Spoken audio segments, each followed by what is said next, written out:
Thomas Saurus Rex. That summer, some men from the Sodor Museum had found some very old bones. When they put the bones together, they made the skeleton of a dinosaur. Thomas puffed into Titmus' sheds after a long day. He saw James and Gordon talking together. "I am too important to pull such an ancient load," said Gordon. "Yes," replied James. "I am glad they brought that old bucket of bolts to do it. The engines here are all too fine. I am surprised he can do anything. He is so old." "Well, it makes sense for him to pull that special. The fossils deserve each other," said James. Both of the engines laughed. Thomas wondered what they were talking about. Percy was there too. "Do you see Stepney?" he asked. "Do you see what his special is?"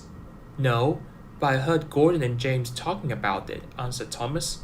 "They said it was a lot of old junk." "I think it's kinda nice," said Percy. "Don't let them hear you say that," said Thomas. "They'll tease you too." The next morning, Thomas puffed out of the sheds to start work. As he puffed along, he could see Stepney up ahead. He decided to stop and say hello to him. "Hello, Stepney."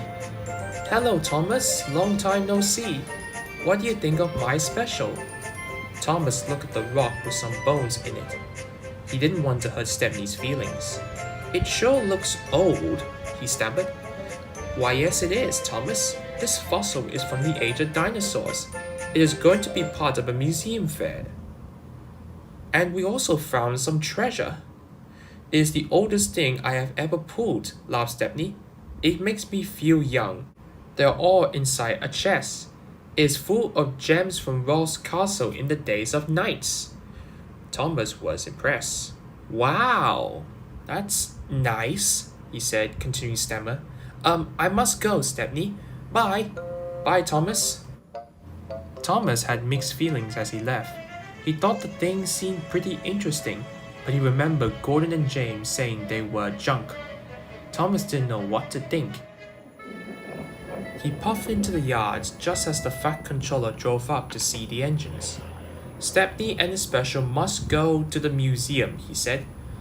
"However, he needs help, so someone will need to help push from behind." "Push? I would not push a special made of solid gold," said Gordon, "let alone that pile of old junk. I will only pull specials, and important ones at that." "I don't think we should have to push that special, sir," said James.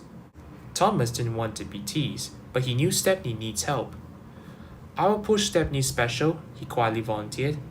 "Thank you, Thomas. I appreciate it when engines prove that they are really useful." And then he gave Gordon and James a stern look. Both of them subsided. "Better him than us," they muttered to each other. Stepney is ready to set off as Thomas buffeted up from behind. When he is ready, the two engines set off.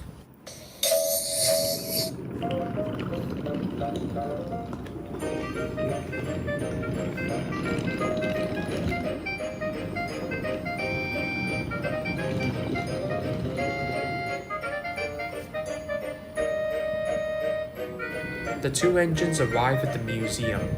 Thomas worried about what everyone would say about his old special, but no one was at the platform yet, except for the museum owner. "Splendid," he said, looking at the fossils. "Tomorrow, Thomas, I would like you to pick up a very special surprise to take to the museum."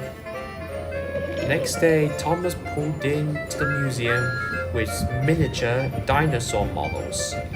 As he pulled into the station, he could see a crowd of people were very excited. "They're very excited to see the fossils," said Percy to Thomas. "It seems like it attracted a lot of attention." Thomas could see that Percy was right. People had crowded to see the fossils of the dinosaurs and the dinosaur models. One of the fossils looked like a Tyrannosaurus Rex.